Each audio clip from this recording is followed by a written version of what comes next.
ang mga tao nga bisan og daghan mga problema makakatulog lang gihapon nga malinaw. Kinsa sila? Sila ang mga tao nga nagtuo ug nagsalig sa Ginoo. Usahay bisag naa na kita sa higdaanan, sige pa maglakaw ang atong mga huna-huna. Dili kita makakatulog, maglimbag-limbag kita.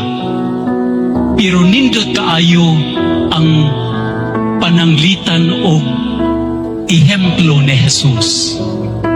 Even in the storms, we can sleep peacefully.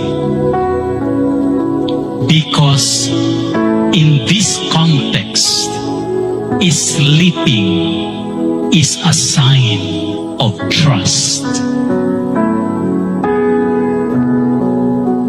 And only a man and a person of faith can sleep peacefully even in the midst of the storms.